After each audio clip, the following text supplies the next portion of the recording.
আসসালামু আলাইকুম। আজকের বাংলা নিউজে সবাইকে জানাচ্ছি স্বাগতম। শুরুতে জানাচ্ছি বিশ্বের আলোচিত খবরের শিরোনাম।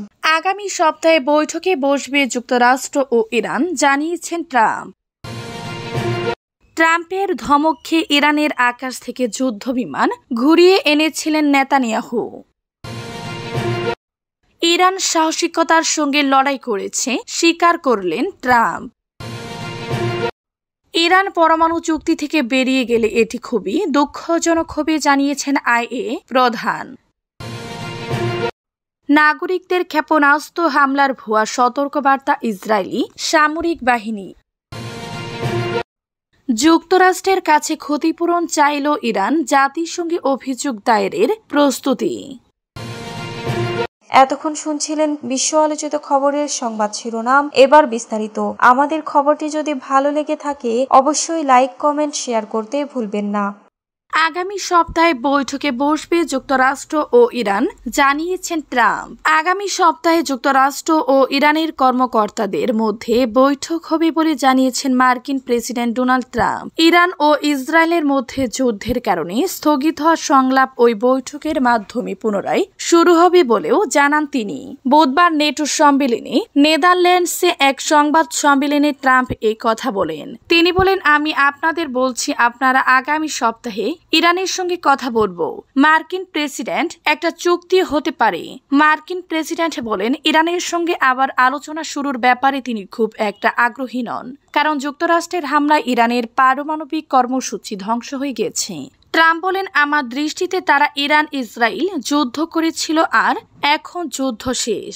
12 দিনের যুদ্ধ শেষে ইসরায়েল ও ইরান ক্লান্ত বলে উল্লেখ করেন ট্রাম্প। তিনি বলেন, ইসরায়েল ও ইরান দুপক্ষই ক্লান্ত হয়ে পড়েছে, তবে তাদের মধ্যে সংঘাত আবারও শুরু হতে পারে। ট্রাম্প বলেন, আমি দুপক্ষের সঙ্গে কথা বলেছি। ট্রাম্পের ধমক খেয়ে ইরানের আকাশ থেকে যুদ্ধ বিমান ঘুরিয়ে এনেছিল নেতানিয়াহু। যুদ্ধের শেষ দিনে ইসরায়েলের 20টি লক্ষ্যবস্তুতে ইরানের মিসাইল হামলার কয়েক মিনিটের মধ্যে ইসরায়েলি যুদ্ধ বিমানগুলো বড় হামলার জন্য ইরানের আকাশ সীমায় প্রবেশ করেছিল, কিন্তু সেই সময়টিতে ইসরায়েলি প্রধানমন্ত্রী বেনিয়ামিন নেতানিয়াহু এবং মার্কিন প্রেসিডেন্ট ডোনাল্ড ট্রাম্পের মধ্যে একটি উত্তেজনাপূর্ণ ফোনালাপ হয়। বুধবার 25 জুন ইসরায়েলি সংবাদ মাধ্যম জেরুজালেম পোস্টের সূত্রের উদ্ধৃতি দিয়ে জানায়, ট্রাম্প ফোনালাপের সময় নেতানিয়াহুর দিকে উচ্চস্বরে বলেন, এখনই আক্রমণ বন্ধ করুন। সূত্রটি উল্লেখ করেছে, নেতানিয়াহুর খুব কম কথাই বলার সুযোগ পেয়েছেন। সূত্রটি উল্লেখ করেছে, নেতানিয়াহু খুব কম কথাই বলার সুযোগ পেয়েছেন। তিনি শুধু বারবার মার্কিন রাষ্ট্রপতির প্রতি কৃতজ্ঞতা প্রকাশ করেছেন। প্রতিবেদন অনুসারে ট্রাম্প নিজের ঘোষিত যুদ্ধবিরতির প্রতি সমর্থন জানিয়ে এটিকে ব্যক্তিগত অর্জন হিসেবে বিবেচনা করেছিলেন। তিনি স্পষ্ট করে দিয়েছিলেন, কেউ যেন এটিকে দুর্বল না করে। জেরুজালেম পোস্টের অনুসারে ইরানের বৃহত্তর হামলার পর ইসরায়েলি বিমান বাহিনী বড় পরিসরে আয়োজন করা আক্রমণ বাতিল করার নির্দেশ পায়। পরিবর্তে আপোষ হিসেবে তেহরানের কাছে একটি রাডার স্টেশনকে লক্ষ্যবস্তু করা হয়েছিল। এই স্থানটি প্রাথমিকভাবে পরিকল্পিত স্থান থেকে অনেক দূরে ছিল। ইরান সাহসিকতার সঙ্গে লড়াই করেছে, স্বীকার করলেন ট্রাম্প। ইসরায়েলের সঙ্গে সংঘাতে ইরান সাহসিকতার সঙ্গে লড়াই করেছে বলে স্বীকার করেছেন মার্কিন প্রেসিডেন্ট ডোনাল্ড ট্রাম্প। বুধবার নেদারল্যান্ডসের দ্য হেগ শহরে নেটো সম্মেলনে সাংবাদিকদের এক প্রশ্নের জবাবে তিনি এই মন্তব্য করেন। ইরানের উপর নিষেধাজ্ঞা তুলে নেওয়ার পরিকল্পনা ওয়াশিংটনের কাছে কিনা এমন প্রশ্ন করা হয়েছিল ট্রাম্পকে। জবাবে তিনি বলেন, ইরান সবেমাত্র একটি যুদ্ধে ছিল এবং তারা এই যুদ্ধে সাহসিকতার সাথে লড়াই করেছে। ট্রাম্প বলেন, তারা ইরান তেল ব্যবসায় জড়িত, মানে আমি চাইলে এটা বন্ধ করতে পারি। চীনের কাছে তেল বিক্রি করে আমি এটা করতে চাই না। দেশটিকে আবার স্বাভাবিক অবস্থায় ফিরিয়ে আনতে তাদের অর্থের প্রয়োজন। আমরা সেটাই দেখতে চাই। তিনি বলেন, যদি তারা তেল বিক্রি করতে চায় তাহলে তারা তেল বিক্রি করবে। আমরা তেল দখল করছি না। সূত্র CNN। ইরান পরমাণু চুক্তি থেকে বেরিয়ে গেলে এটি খুবই দুঃখজনকভাবে জানিয়েছেন আইএএ প্রধান। পারমাণবিক অস্ত্র বিস্তার রোধ চুক্তি এনপিটি থেকে ইরানের সরে আসা খুবই দুঃখজনক হবে বলে মন্তব্য করেছেন আন্তর্জাতিক আণবিক শক্তি সংস্থার আইএএ রাফায়েল গ্রোসি। আনাদোলোর প্রতিবেদন অনুসারে গ্রোসি বলেছেন, এটি অবশ্যই খুবই দুঃখজনক হবে। আমি আশা করি এটি এমন হবে না। অস্ট্রিয়া নিরাপত্তা মন্ত্রিসভার বৈঠকের পর এক যৌথ সংবাদ সম্মেলনে ইরানের এনপিটি থেকে প্রত্যাহার সম্পর্কে আইএএ প্রধান এই মন্তব্য করলেন। তিনি উল্লেখ করেন, এটি বিচ্ছিন্নতা সৃষ্টি করতে পারে এবং এনপিটি কাঠামোতে গুরুতর ক্ষয় উন্মোচন করতে পারে। ইসরায়েলের সঙ্গে সাম্প্রতিক যুদ্ধের পর ইরানের অবশিষ্ট উচ্চ সমৃদ্ধ ইউরেনিয়াম মজুদ সম্পর্কে জিজ্ঞাসা করা হলে গ্রোসি বলেন, পরিস্থিতি মূল্যায়ন করার জন্য সাইটগুলিতে ফিরে যাওয়া এখন প্রধান অগ্রাধিকার।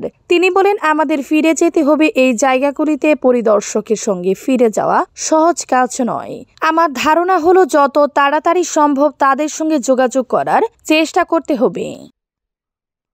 নাগরিকদের ক্ষেপণাস্ত্র হামলার ভুয়া সতর্কবার্তা ইসরায়েলি সামরিক বাহিনীর। ইসরায়েলের সামরিক বাহিনী দেশটির নাগরিকদের মোবাইলে ক্ষেপণাস্ত্র হামলার ভুয়া সতর্কবার্তা পাঠিয়েছে বলে জানিয়েছে দেশটির সংবাদ মাধ্যম আরুতুজ সেভা।